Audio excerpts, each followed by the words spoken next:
we're going to flesh out a little more of collision theory and talk about the idea of sterics.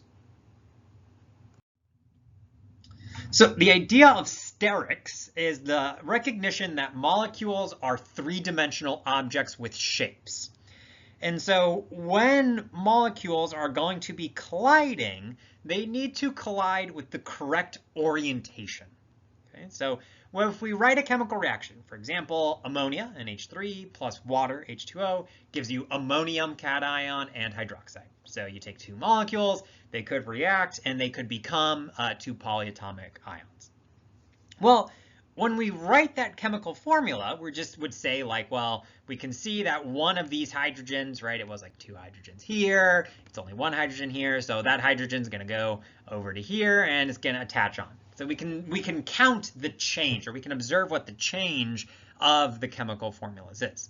But if we actually look at the molecular shapes of these structures, we can see that it's not just random. It's not just that you're going to lose a hydrogen, but instead that the water molecule is going to have one of its bonds be broken.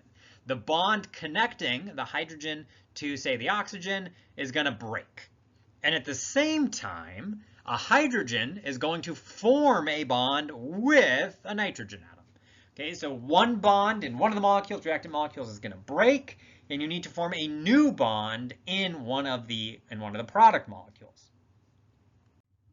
So when these molecules collide, if NH3 and water collide, they need to collide in such a way that that atom can actually transfer, right? It is this one of these hydrogen atoms is going to move to this molecule over here.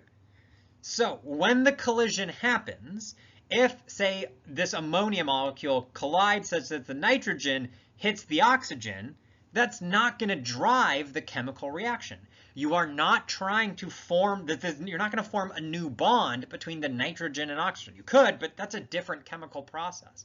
And that is not going to be successful for the particular chemical reaction we are interested in. In order for the collision to occur, if you are looking to form a bond between a nitrogen atom and a hydrogen atom, when the collision happens, the molecules need to collide such that those two atoms make contact. If they're going to be joined by a chemical bond in the product, when the two initial reactant molecules collide, those two atoms need to touch.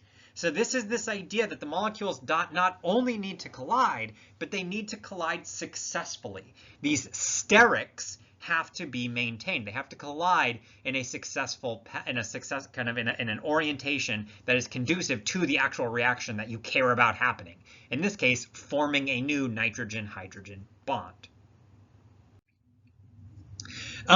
On top of that, there's, it's not just that you can collide with anything. If we look at this case, it's NO, so nitroxide reacting with ozone to make NO2 and O2. So we can see if we look at kind of the change, what's going to happen is one of these oxygens is going to go on to the nitrogen, NO molecule. You get NO2, and then you'll only be left with the O2. So if we look at what this would look like, say the ozone molecule looks like this. It's the three oxygens in a row.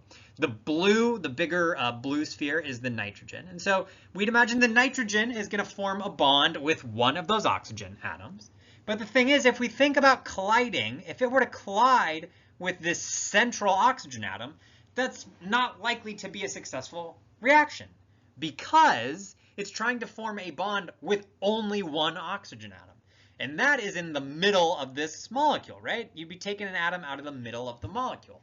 Instead, it has to collide in with one of the outside oxygens.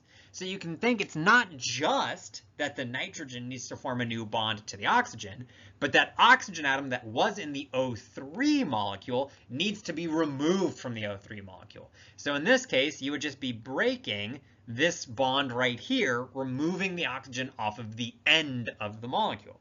So there's a lot of requirements when it comes to having these orientations line up just correctly. On top of this, you got to collide. You know, you think about forming new bonds. You have to, which atom would it, you got to collide with the atom that's kind of on the outside. It's got to be the right one.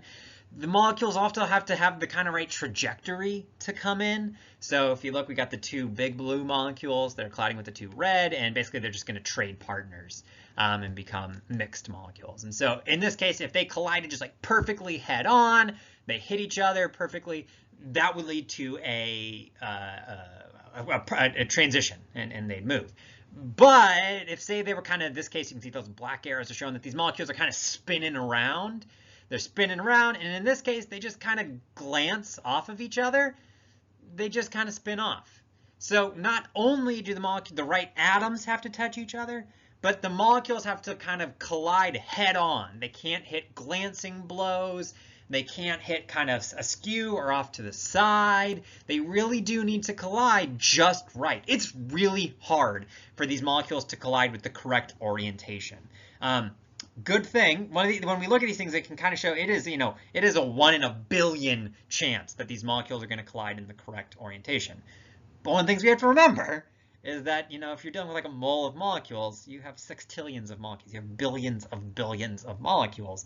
So that's why we can see reactions happen with a reasonable amount of time, because there's lots of collisions happening. Yes, it is a 1 in a billion, 1 in a trillion chance that the collision will be right, have the correct orientation, but we got a lot of collisions going, so it's going to be okay. It'll happen in the end. And it's just a matter of, again, you increase the number of collisions, you're just making those chances. It's really rare that the collisions will hit with the right orientation. You do enough collisions, though, eventually you'll get a high enough chance.